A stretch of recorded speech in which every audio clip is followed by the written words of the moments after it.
এই মুহূৰ্তত মই বৰপেটাৰ সাংসদ ফণীভূষণ চৌধুৰীৰ বাসগৃহত উপস্থিত আছো আৰু তেখেতে ইতিমধ্যে মত বিনিময় কৰি আছে। বহু সংখ্যক লোক ইয়াত উপস্থিত হৈছে আৰু সন্মুখত উপনিৰ্বাচনো আছে। তাৰ সমান্তৰালকৈ সমষ্টিবাসীৰ কাম কাজতো তেখেত মিলিত হৈছে। অকণমান তেখেতৰ পৰা জানিবলৈ যত্ন কৰিম। আপোনাক স্বাগতম জনাইছোঁ। যথেষ্ট ব্যস্ত আপুনি।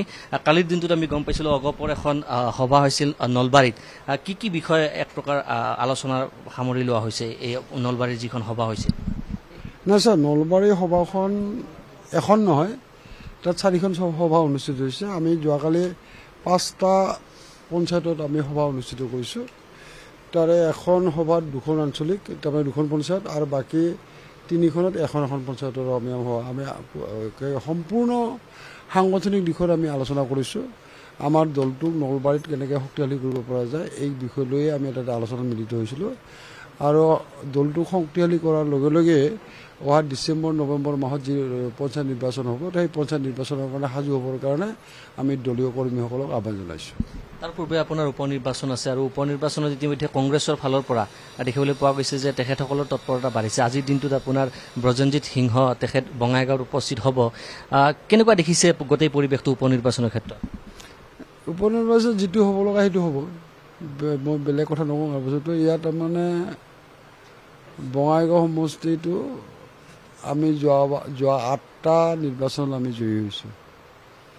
আৰু আমি এইটোও নহয় যে বোলে 2000-1000 ভোটত আমি জয়ী হৈছিলোঁ, এইটো নহয় 40,000-45,000, 50,000 ভোটত আমি জয়ী হওঁ। এতিয়া আমি এইবাৰ মিত্ৰজোঁট হিচাপে আমি নিৰ্বাচনটোত অৱতীৰ্ণ হ'ম। ইয়াৰ ভাৰতীয় জনতা পাৰ্টি, অসম গণ পৰিষদ আৰু UPPL এই 3টা দল মিলি আমি নিৰ্বাচনত অৱতীৰ্ণ হ'ম। আৰু এই নিৰ্বাচনটোত তাৰমানে আমি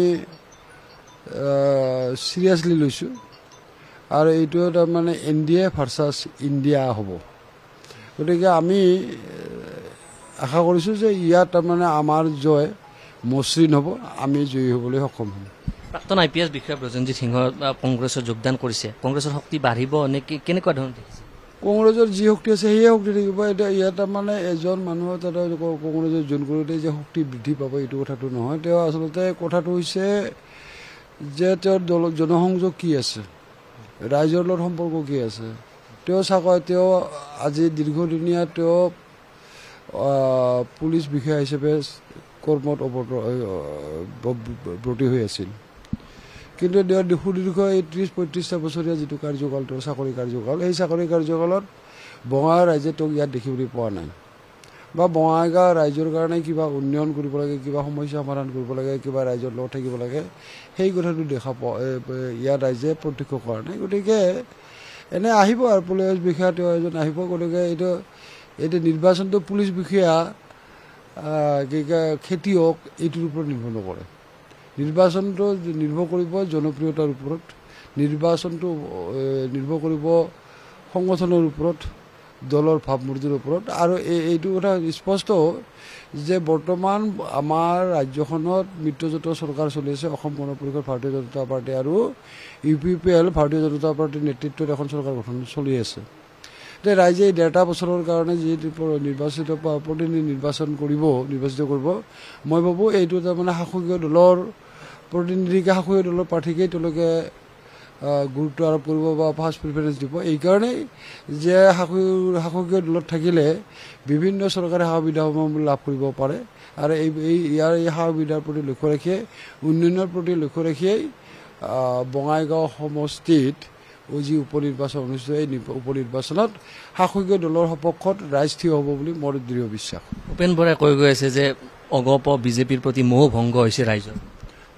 এইটো বস্তুটো কোৱা আৰু হেৰিৰ মাজত তেওঁৰ মানুহৰ মনতো সোমাই যাব পৰা নাই নহয়। কোৱাটো ক'বই আৰু আমিও ক'ম কথাটো। কিন্তু কথাটো হৈছে কি, দেখা যাওক, নিৰ্বাচন আহক, নিৰ্বাচন আহিলেহে দুধকা দুধ পানীকা পানী হৈ যাব। আমি এটা বস্তু দেখিছোঁ যে এইবাৰ লোকসভা নিৰ্বাচনত কংগ্ৰেছে 40,000 প্ৰায় ভোট পাইছে। আৰু এইবাৰ যিটো উপ নিৰ্বাচন হ'ব সেইবোৰ পূৰ্বৰ যিটো সমষ্টি আছে সেইটোৰ ভিত্তিতে হ'ব। কেনেকুৱা দেখিছে ধৰ্মীয় সংখ্যালঘুৰ ভোটাৰৰ ক্ষেত্ৰত? কেনেকুৱা দেখিছে এইবাৰ? নাই, ধৰ্মীয় সংখ্যালঘু ভোটাৰৰ মহভংগ হৈছে কিছু। আৰু বঙাইগাঁও সমষ্টিৰ ধৰ্মীয় সংখ্যালঘু মানুহখিনিয়ে এইটো ভালকৈয়ে জানে যে ইয়াত কংগ্ৰেছ দলে কেতিয়াও জিকিব নোৱাৰে। যোৱা 8টা টাৰ্মত তেওঁলোকে জিকিব পৰা নাই।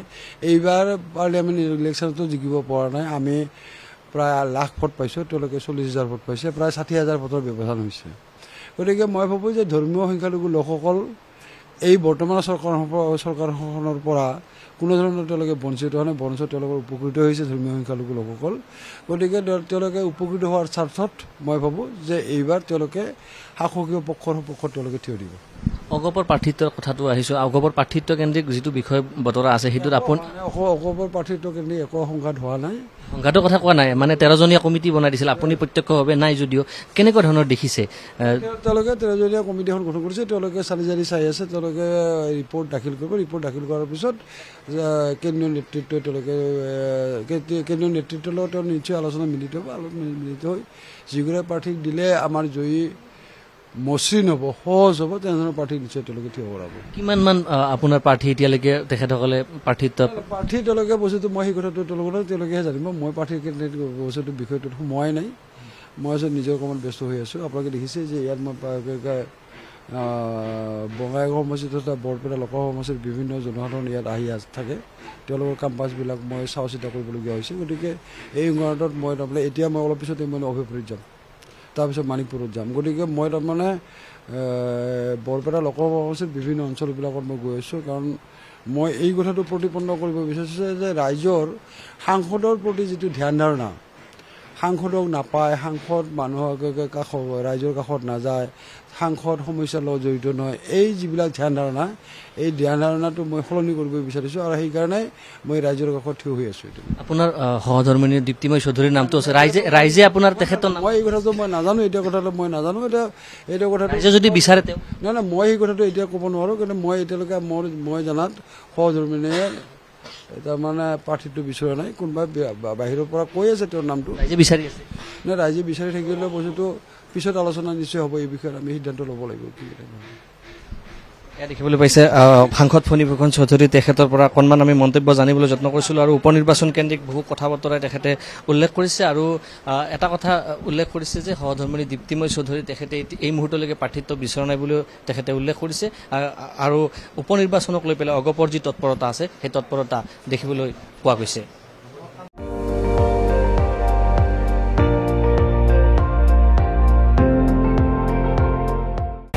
আপুনি চাই আছে ND24, সৰ্বশ্ৰেষ্ঠ নহয়, সৰ্বোত্তমৰ দৌৰত।